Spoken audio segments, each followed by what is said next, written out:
కడప జిల్లా జమ్మలమడుగులో డ్రగ్స్, గంజాయి వంటి మత్తు పదార్థాల నిర్మూలనపై అవగాహన కార్యక్రమం నిర్వహించారు. డివైఎఫ్ఐ ఆధ్వర్యంలో బద్వేల్ నుంచి ప్రారంభమైన జనచైతన్య జీపు జాథా జమ్మలమడుగుకు చేరుకున్న సందర్భంగా పాత బస్టాండ్ వద్ద సమావేశం జరిగింది. ఈ కార్యక్రమంలో doctor Augustine Raj, urban SI Ramakrishna, DYFI జిల్లా కార్యదర్శి శివకుమార్ పాల్గొన్నారు. వారు మాట్లాడుతూ యువత ఆకర్షణ, స్టైల్ పేరుతో మత్తు పదార్థాలకు బానిసలవుతున్నారని ఆందోళన వ్యక్తం చేశారు.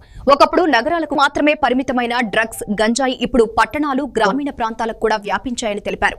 ఇది భవిష్యత్ తరాలకు పెద్ద ప్రమాదమని హెచ్చరించారు. ఈ రాష్ట్రంలో డ్రగ్స్, గంజాయి వంటి పూర్తిగా అరికట్టే వరకు డివైఎఫ్ఐ పోరాటం ఆగదని చెప్పేసి మేము చెప్తా ఉన్నాం. రాష్ట్ర ప్రభుత్వం కూడా ఈ డ్రగ్స్, గంజాయి పైన గట్టిగా ఉండాల్సినటువంటి ఆవశ్యకత ఎంతైనది. ఇప్పటికే ఈ రాష్ట్రంలో యువత ఈ డ్రగ్స్, గంజాయి బారిన పడి ఈరోజు సమాజానికి ఉపయోగపడకుండా, అటు కుటుంబానికి ఉపయోగపడకుండా ఈరోజు జీవితాలను నాశనం చేసుకునే ప్రయత్నం జరుగుతోంది. కాబట్టి వీటిని అన్నింటినీ అరికట్టాలంటే ఖచ్చితంగా గంజాయి పూర్తిగా అరికట్టాల్సిన అవసరం ఉంది. ఖచ్చితంగా ఈ డ్రగ్స్ ఇప్పటికే పాఠశాలల స్థాయిలో ఈరోజు డ్రగ్స్, గంజాయి ఈరోజు వచ్చేసినటువంటి పరిస్థితి ఉంది. కాబట్టి ఈరోజు పాఠ్య పుస్తకాలలో కూడా ఈ డ్రగ్స్, గంజాయిని అరికట్టాలని, దాంట్లో వల్ల వచ్చేటువంటి అనార్థమైన పాఠ్య పుస్తకాలలో చేర్చాలని అడుగుతా ఉన్నాం. అంతేకాకుండా ఈరోజు యువకులకు ఉద్యోగ అవకాశాలు లేకనే, ఉపాధి అవకాశాలు లేకనే ఈరోజు వేసారి ఈరోజు బానిసలయ్యేటువంటి పరిస్థితి కనబడతా ఉంది. మన యొక్క పల్లె ప్రాంతాల్లో కూడా విస్తరించడం మనం చూస్తూ ఉన్నాం. పరిశోధనలలో మనకు తేలిన విషయాలు వచ్చేసేసి 10th క్లాస్ లోపల ఉన్నటువంటి స్టూడెంట్స్ దగ్గర 10% ఉన్నారు మత్తు పదార్థాలకు బానిసలై.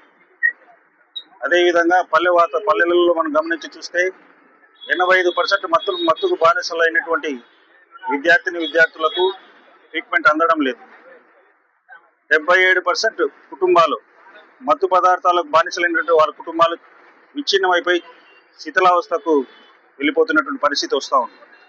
ఈరోజు ఈ పల్లె ప్రాంతమైనటువంటి జమ్మలమడుగులో మనం గమనిస్తున్నది వచ్చేసి మత్తు పదార్థాలు ఎప్పుడైనా కూడా మన స్టూడెంట్స్ ఎంటర్ అయ్యే సిచ్యువేషన్స్ కనిపిస్తూ ఉన్నాయి.